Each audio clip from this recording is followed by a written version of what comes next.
नमस्कार। लेक्चर 8 में आपका स्वागत है। चैप्टर 2 है। हम सार्थक अंकों के बारे में पढ़ेंगे आज। जैसा कि हमने देखा कि हम भौतिकी को पढ़ रहे हैं जो मापन का विज्ञान है। फिर हमने कहा कि हम राशियों को मापेंगे तो त्रुटियां आएंगी, और फिर हमने कहा कि त्रुटियां आएंगी तो परिणामित त्रुटि कैसे पाई जाएगी। तो उसके लिए हमने योग और व्यवकलन के लिए बताया कि जो त्रुटि आएगी वह जो भी राशियों का योग और व्यवकलन किया गया है उनकी त्रुटियों के योग के बराबर आएगी। और फिर हमने बताया कि भागफल या गुणनफल में हम त्रुटि की जगह आपेक्षिक त्रुटि की बात करेंगे, और आपेक्षिक त्रुटि भी जो भी राशियों का भागफल या गुणनफल किया गया है उनकी आपेक्षिक त्रुटियों के योग के बराबर होगी। फिर हमने घातों के लिए भी सूत्र देखा जो कि गुणनफल का ही आगे का भाग था। अब हम पढ़ रहे हैं सार्थक अंक। तो सार्थक अंक क्या होते हैं? देखिए, जब भी हम किसी चीज़ का मेजरमेंट करेंगे, नापेंगे किसी राशि को, तो राशि में आपको कुछ मान मिलेंगे। मान लीजिए आपको मिला दोलन का समय मिला 1.59 सेकेंड। तो आप बोलेंगे भाई इसको तो हम निश्चित हैं कि 1.5 तो है ही है, लेकिन 9 में कुछ वेरिएशन हो सकता था ये 8 होती, या हो सकता था ये एक आगे 1.6 वैल्यू हो जाती, 60 वैल्यू। तो ये जो अंक है, जो लास्ट अंक होता है किसी भी मापन में, उसको हम अनिश्चितता का अंक कहते हैं। ठीक है, अनिश्चितता का अंक है ये। और ये जो पहले के अंक हैं सारे, वो सब निश्चितता का अंक है, ये सब विश्वसनीय कहे जाते हैं। और ये जो है इसके साथ में अनिश्चितता या अविश्वास जोड़ा जाता है। तो हम कहते हैं कि जितने भी मापन में आपने जो अंक लिए हैं उनमें सारे निश्चित अंक और पहला अनिश्चित अंक को हम क्या कहते हैं? सार्थक अंक कहते हैं। सार्थक अंक कहना इसलिए ज़रूरी है क्योंकि मापन के बाद जब भी हम किसी भी राशि को जोड़ते हैं, ए और बी का मान लिया और जोड़ा, ठीक है, और फिर हमने z में ए और बी के गुणनफल को पाया, तो जब भी हम गुणनफल करते हैं या घटाते जोड़ते हैं तो हमें क्या होता है, गणना की वजह से हमें यहाँ तो 1.59 सेकंड मिला था, लेकिन जो रिजल्टेंट वैल्यू मिलती है कभी कभी कैसे मिल जाती है, 1.8327। अब देखिए, हमने तो जो अपने इंस्ट्रूमेंट से नापा था वो तो सिर्फ 3 स्थिति तक सही था, उसमें तो 3 ही अंक थे जिनकी बात हमने की थी। ये तो 2 किस वजह से आ गए हैं? ये तो किसी गुणनफल या किसी भागफल की वजह से आ गए हैं। अब क्या करें? तो हम कहते हैं भाई ये तो आप इनका तो कोई विश्वास ही नहीं है, इनका तो कोई क्रेडिट ही नहीं है। अब इनका क्रेडिट नहीं है तो आपको बताना पड़ेगा कि सार्थक अंक क्या होते हैं, उनको हम कैसे बताते हैं। अगर किसी राशि में हो तो हम उसको कैसे निर्धारित करते हैं कि ये सार्थक है, ये सार्थक नहीं है, ठीक है, ताकि हम फाइनल आंसर देने में चूके नहीं, उसमें हम अतिरिक्त गणना की वजह से त्रुटियां नहीं लेकर के आए। ठीक है, मापन में तो त्रुटियां आ रही हैं, उनको हम डिस्कार्ड भी नहीं कर सकते हैं, उनको हम रोक भी नहीं सकते हैं। तो गणना की वजह से एक्स्ट्रा उसके अंदर गड़बड़ी नहीं हो, इस वजह से हम यहाँ पर इस सार्थक अंकों का टॉपिक पढ़ रहे हैं। सार्थक अंक की परिभाषा, किसी मापित मान में सभी निश्चित अंक तथा प्रथम अनिश्चित अंक को सार्थक अंक कहा जाता है। ठीक है, अब सार्थक अंक को हम निर्धारित कैसे करें? सार्थक अंकों का निर्धारण के कुछ नियम हैं।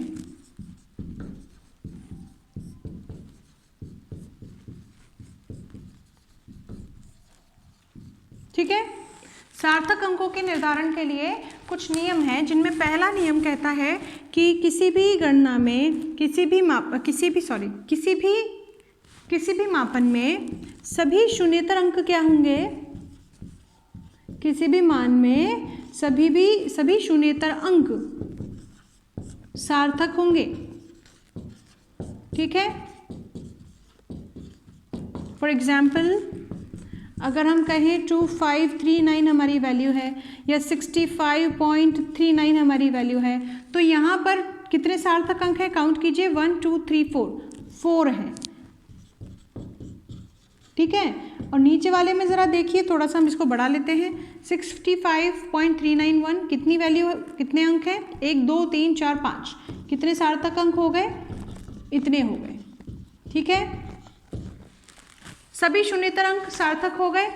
लेकिन अगर शून्य भी आ जाए, अब शून्य की बात कर लेते हैं, तो पॉइंट लगा के हम लिखेंगे किन्हीं भी 2 शून्येतर अंक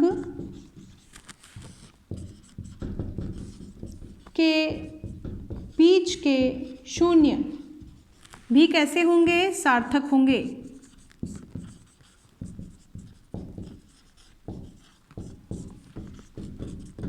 फॉर एग्जाम्पल 25091 कितने हो गए? 1 2 3 4 5 अंक। हमने नियम क्या पढ़ा है अभी वाला? जस्ट दो शून्येतर अंकों के बीच का शून्य भी कैसा? सार्थक। तो ये हो गए 5 सार्थक अंक। तो इस तरह से हमने देखा यहाँ पर दो शून्येतर अंकों के बीच का शून्य क्या हो गया? सार्थक अंक हो गया। अब अगर हम बात करें कि भाई डेसिमल है, डेसिमल मतलब दशमलव बिंदु, तो दशमलव बिंदु जब भी होगा तो क्या होगा? नियम है शून्येतर अंक वाला, ये जैसा आपको यहाँ पर बिना डेसिमल की, बिना दशमलव की संख्या में मिल रहा है, वैसा का वैसा ही ये दशमलव में भी मिलता है। मतलब अगर दशमलव बिंदु है तो उसकी स्थिति को नहीं देखना है ना, क्योंकि अभी आगे हम उसकी स्थिति देखेंगे। तो अगर हमारे पास दशमलव बिंदु है, संख्या ऐसी है जो दशमलव में है लेकिन 1 से बड़ी है, तो 1 से बड़ी होगी तो कैसी होगी? 1.003 भी हो सकती है, 25.19 भी हो सकती है, 625.08 भी हो सकती है। तो अगर डेसिमल है तो डेसिमल का ध्यान नहीं देना है, सिर्फ ये ध्यान देना है कि शून्येतर अंक हैं उनके बीच के जितने भी जीरोज हैं वो सारे कैसे हैं? सार्थक हैं। इसमें सार्थक अंक कितने? 4। इसमें क्योंकि सभी शून्येतर हैं, कितने हैं? 4। इसमें 1 2 3 4 5 दशमलव बिंदु का ध्यान नहीं देना है। दो शून्येतर अंकों के मध्य का शून्य भी सार्थक। कितने हो गए? 5 सार्थक अंक यहाँ पर हमें मिल गए। ठीक है। अब अगर हम बात करें एक से छोटी दशमलव वाली संख्याओं की, उससे पहले हम एक बात कर लेते हैं। ये तो हमारा हो गया शून्येतर अंकों का, ये हो गया दशमलव बिंदु हो नहीं हो पर दो शून्येतर अंकों के बीच के सभी जीरोस कैसे? सार्थक। एक और पॉइंट हम यहाँ पे देख लेते हैं। अगर दशमलव बिंदु नहीं है, दशमलव बिंदु नहीं हो,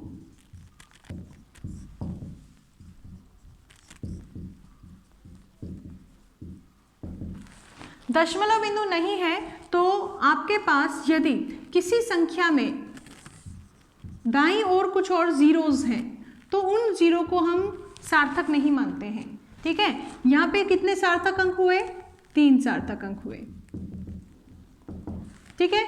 लेकिन अगर हम बात करें एक से छोटी दशमलव वाली संख्याओं की, एक से छोटी संख्या, तो ध्यान दीजिए कैसे छोटी संख्या की बात करते हैं तो वो कैसी हो सकती है? 0 पॉइंट ऐसी ही हो सकती है। वो हमेशा किससे स्टार्ट होगी? 0 पॉइंट से, क्योंकि 1 से छोटी है। तो 0 पॉइंट कैसी हो सकती है कि सीधे यहाँ से शुरू हो जाए 932, ऐसी भी हो सकती है, ऐसी भी हो सकती है 0.00413। ठीक है। ऐसी भी हो सकती है 0.0132000। तो ध्यान दीजिएगा यहाँ पर हम जो नियम बना रहे हैं किसके लिए बता रहे हैं? एक से छोटी संख्याओं के लिए। एक से छोटी जब संख्या है तो अगर मान लीजिए पॉइंट के जस्ट बाद कोई जीरो नहीं है, मतलब लेफ्ट में कोई जीरो नहीं है, तो आपके पास पॉइंट के इधर सारे शून्येतर अंक हैं। कितने हो गए? 1 2 3 सार्थक अंक कितने? 3। अब यहाँ देखिए पॉइंट के दशमलव के संख्या जो इधर दाईं ओर लिखी हुई है उसमें जो पूर्ववर्ती शून्य है, पूर्ववर्ती मतलब पॉइंट के जस्ट बाद आने वाले शून्य, जो पूर्ववर्ती शून्य है वो सब कैसे हैं? असार्थक हैं। इसीलिए यहाँ पर कितने होंगे सार्थक अंक? 1 2 3 सार्थक अंक होंगे। दशमलव बिंदु के जस्ट बाद आने वाले पूर्वगामी शून्य असार्थक। लेकिन अगर हम पॉइंट के जो संख्या लिखी हुई है उसके अनुगामी पीछे आने वाले शून्यों की बात करें तो वे सार्थक होते हैं।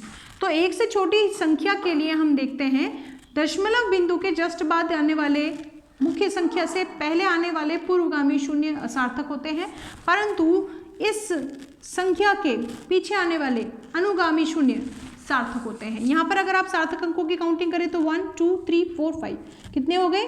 5 सार्थक अंक हो गए हैं। हम एक से छोटी संख्या के लिए फिर से एक चीज़ और देख लेते हैं। मान लीजिए संख्या है 0.004031। आप देखें तो पूर्वगामी जीरोस तो सार्थक है ही नहीं। सभी अशून्य अंकों के मध्य का शून्य कैसा है? सार्थक है। और पीछे डेसिमल के पीछे आने वाले शून्य भी कैसे हैं? सार्थक है। यहाँ पर हमने सभी चीज़ों का एक एग्जाम्पल ले लिया है। कितने सार्थक अंक हुए? 1 2 3 4 5 6 सार्थक अंक हुए। क्या क्या नियमों का इस्तेमाल हुआ है? सभी अशून्यों के बीच, सभी अशून्य अंकों के बीच में आने वाला शून्य सार्थक, पूर्ववर्ती शून्य डेसिमल 1 से छोटी संख्या के लिए दशमलव के दशमलव के साथ में जस्ट आने वाले जो शून्य है वो असार्थक है, जो संख्या के पीछे अनुगामी शून्य जो है वो सार्थक है, और इन सभी का नियम का इस्तेमाल करके हमने कहा भाई 6 अंक है हमारे पास।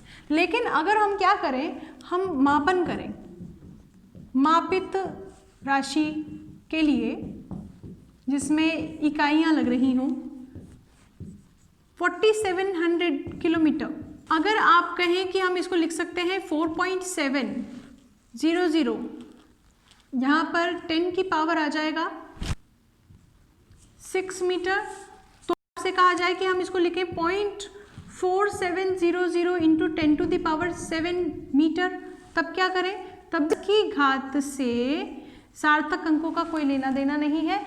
और मापित राशियों में जब हम इकाइयों को चेंज कर देते हैं, हम इकाई बदल के लिख देते हैं, किलोमीटर से मीटर में लिख सकते हैं, किलोमीटर से सेंटीमीटर में भी जा सकते हैं, तो क्या होगा, सार्थक अंकों के संख्या में कोई चेंज नहीं आएगा।